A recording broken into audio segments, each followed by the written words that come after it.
আপনাদের ব্যাংক অ্যাকাউন্টে ফ্যামিলি কার্ডের টাকা চলে গেছে এবং এইটাও মনে রাখবেন এখানে দুর্নীতির কোনো সুযোগই নেই।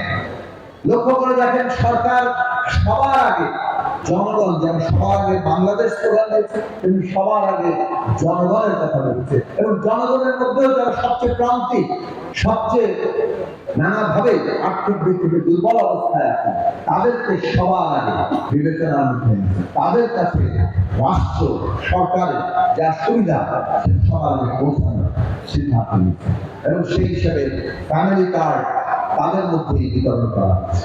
এই 4 মাস এই ফ্যামিলি কার্ড ৩৭,০০০ পরিবার পাবেন। 4 মাসের প্রস্তুতি চলবে। আগামী বাজেট থেকে এই যে ফ্যামিলি কার্ড ধীরে ধীরে সকলের জন্য উন্মুক্ত হতে থাকবে। তাই আপনারা এভাবে আশ্বস্ত থাকেন যে এটা কেবল বিশেষ কয়েকজনকে দেওয়া হচ্ছে না, সকলের কাছেই ধীরে ধীরে এই সুবিধা পৌঁছাবে।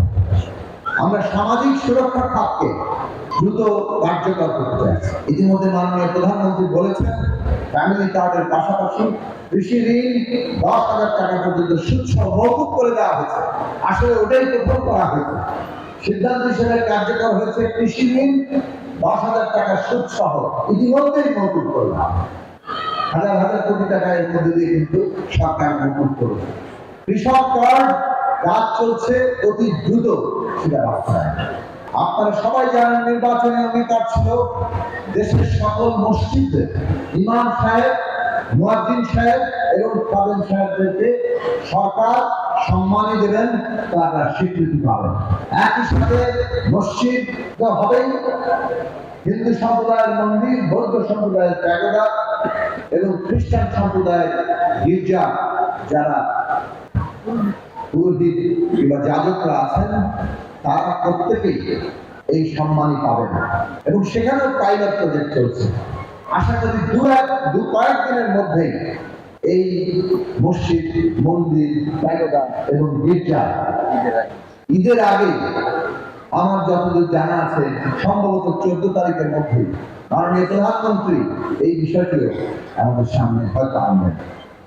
তারিখ যদি কিছুটা এদিক ওদিক হয়, মোটা বিষয় হচ্ছে ঈদের আগেই এখানেও প্রথমে পাইলট আকারে দেওয়া হচ্ছে এবং খুবই দ্রুত ধীরে ধীরে সকলের কাছে সকল মসজিদে।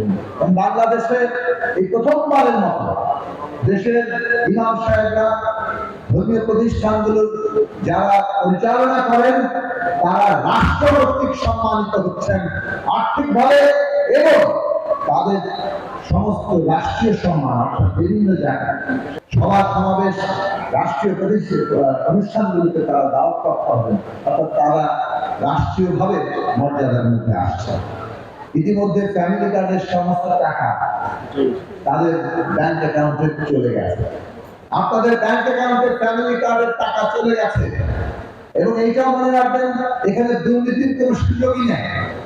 এইটার যে নির্বাচন প্রক্রিয়া, সেই নির্বাচন প্রক্রিয়া যেহেতু আমরা ধীরে ধীরে পর্যায়ক্রমে সবার কাছে এটা যাবে, কাজেই এখানে দুর্নীতির কোনো জায়গা নেই। এই জায়গা নাম সিলেকশন হচ্ছে, তার কতগুলো মানদণ্ড আছে, তার ভিত্তিতে স্থানীয় এবং কেন্দ্রীয়ভাবে এটা ঠিক হচ্ছে এবং এটা কোনোভাবেই দলীয়কৃত হবে না এবং এই সুবিধা টাকারও কোনো মাঝখানের মানুষ নেই, সরাসরি ব্যাংক অ্যাকাউন্টে জিটিপি পদ্ধতিতে আপনার কাছে পৌঁছে যাবে। কিন্তু আমরা দেখছি একটি দল একজন উপদেষ্টার কথাকে সম্পূর্ণ বিকৃত করে পুরো নির্বাচনকে তারা নানাভাবে কালিমালিপ্ত করতে চাইছে। শুধু পরিষ্কার করে বলবে এটা রাজনৈতিক দেউলিয়াত্ব, পুরনো বন্দোবস্তের রাজনীতি। কাজেই আগামী দিচ্ছে আমি আমার কথা বাড়াবো না, এইটুকু বলবো বাংলাদেশের শহীদের রক্তের ঋণে আমরা আবদ্ধ। জনগণের স্বার্থ ভিত্তিক কাজ করে এই দেশে আগামী দিনে রাজনীতি করতে হবে। সেই রাজনীতি জনগণ সমর্থন করবেন, অপরাজনীতি বাংলাদেশের মানুষ প্রত্যাখ্যান করবে।